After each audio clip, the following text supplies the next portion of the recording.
If this is your first time here, this isn't a standalone video. It's one chapter in a complete story, the entire history of evolution, from the first replicating molecules to you. Every organism we mention is your direct ancestor, not a cousin species, not something similar, your actual lineage, an unbroken chain connecting you to the origin of life. That's what makes this different from every other evolution content out there. Most of it is scattered fragments, dinosaurs here, early humans there, the Cambrian explosion somewhere else, all disconnected.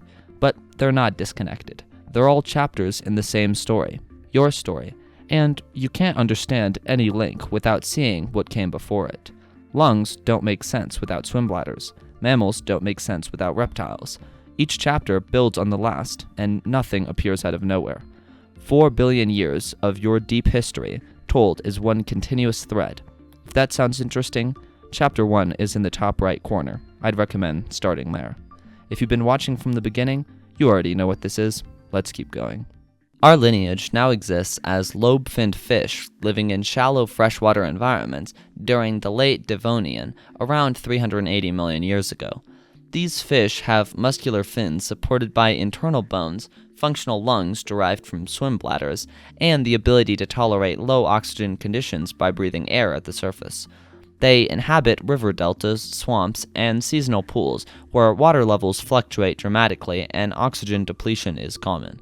The transition from these fish to four-legged land animals, or tetrapods, happen in this challenging aquatic environment, not through fish suddenly deciding to explore land, but through incremental adaptations to living in shallow, plant-choked, oxygen-poor water. The late Devonian climate was warm and seasonal. During wet seasons, rivers and swamps flooded, connecting waterways and creating expansive shallow habitats. During dry seasons, water level dropped, breaking continuous waterways into isolated pools. Fish trapped in these pools faced two threats: oxygen depletion, as decaying vegetation consumed dissolved oxygen, and complete drying if the pool evaporated. Any adaptation that helped fish survive these conditions, like better air breathing, the ability to move overland to find deeper water, or tolerance of partial desiccation, provided significant survival advantages. The earliest modifications involved the fins. Lobe-finned fish already had bones inside their fins, homologous to tetrapod limb bones, with one large bone near the body, two parallel bones further out, and smaller bones at the fin tip. These bones were surrounded by muscle and covered in scaled skin. To make these fins more useful for pushing through dense vegetation or supporting weight on the bottom substrate, the bones became more robust and the joints between them became more flexible and better defined. Fossil intermediaries preserve this transition beautifully. Eustenoperon, from about 385 million years ago, was a fully aquatic lobe-finned fish with muscular fins, but a streamlined body suited for swimming. Its fins could push against objects, but couldn't support the body weight in air. Panderichthyes, from 380 million years ago, shows a flatter body profile, eyes positioned on top of the head rather than on the side, and fin bones that are thicker and more limb-like. This animal probably spent time resting on the bottom of shallow water pools, using its fins to prop itself up and raise its head above the waterline to breathe. The most famous intermediate is Tiktaalik, discovered in Arctic Canada in rocks 375 million years old. Tiktaalik was about 2 to 3 meters long, with a crocodile-like head, a flexible neck, which is unusual for fish, which typically have skulls rigidly connected to shoulder girdles, and fins that had clearly become more limb-like. The fin bones were strong enough to support the animal's weight. The wrist-like joints could bend, allowing the fin to push backwards against substrate, moving the animal forward. The ribs were enlarged, possibly helping support the body when partially out of water, and definitely providing support for lungs that had become more elaborate than simple swim bladders.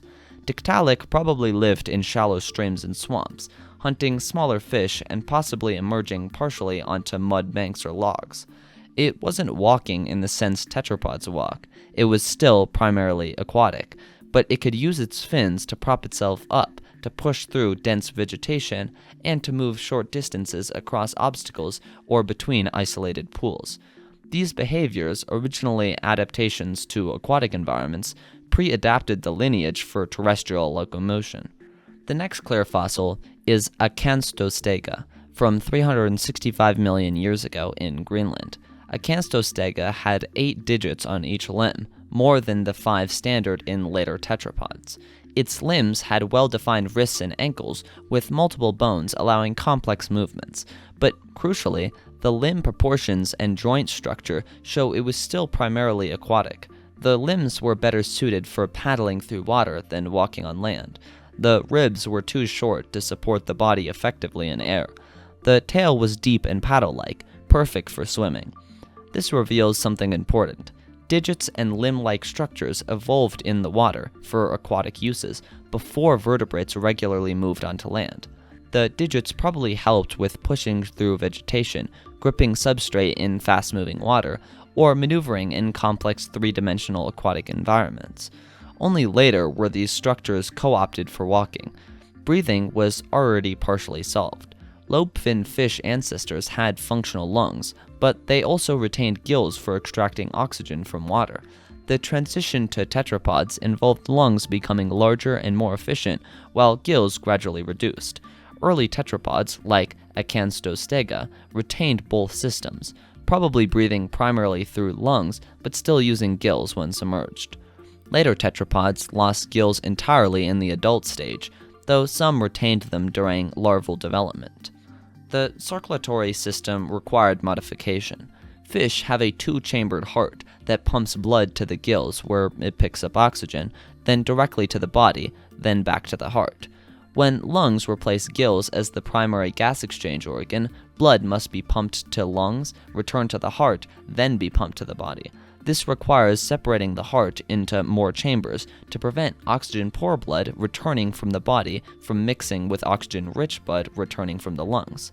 Early tetrapods developed partially divided hearts with 3 chambers, 2 atria and 1 ventricle with incomplete separation.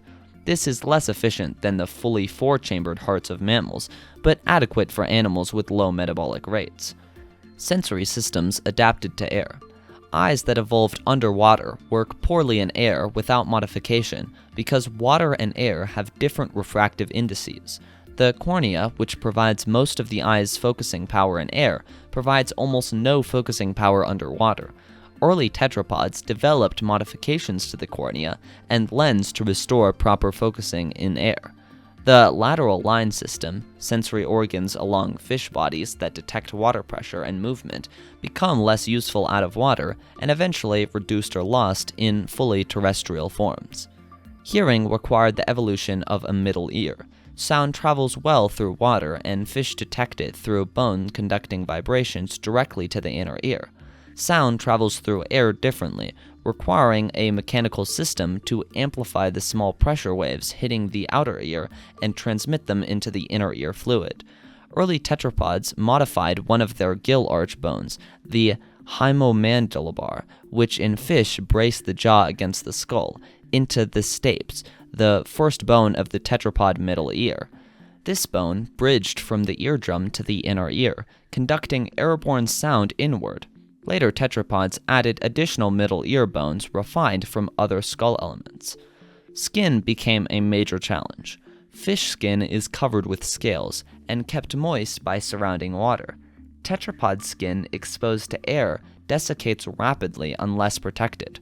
Early tetrapods retained scales, which provided some protection, but also developed mucus glands that secreted moisture, keeping the skin surface damp. Modern amphibians still use this solution, maintaining thin, moist, scaleless skin and remaining tied to human environments. Later tetrapods, reptiles and their descendants, evolved thicker skin with waterproof keratin layers, completely solving the desiccation problem.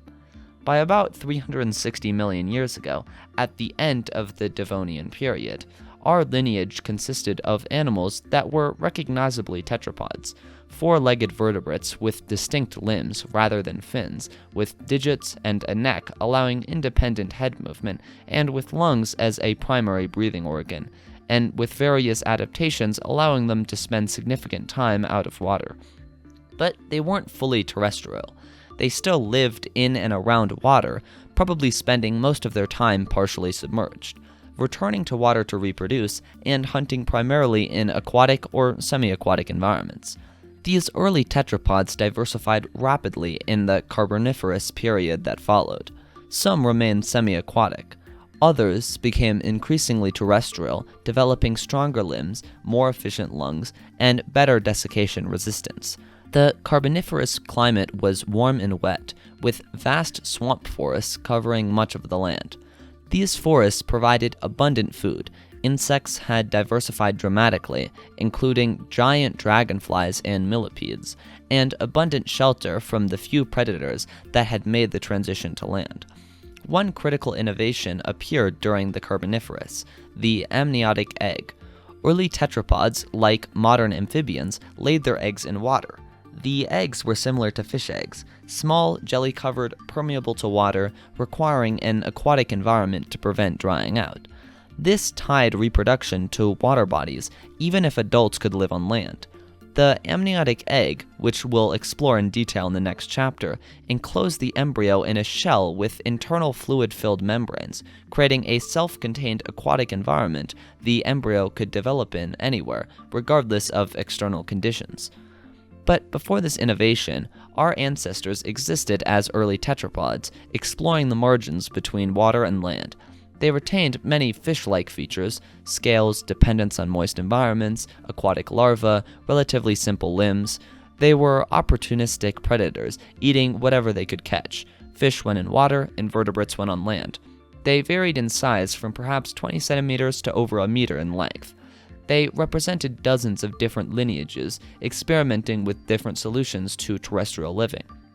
By the end of the Carboniferous, around 300 million years ago, our specific lineage had become fully terrestrial in the adult stage, with limbs adapted for walking rather than swimming, skin resistant to desiccation, and sensory systems optimized for air rather than water. But one constraint remained: reproduction still required returning to water to lay eggs. The evolution of the amniotic egg, which freed reproduction from water and opened the vast interior continental regions to colonization, marks the next transformative step.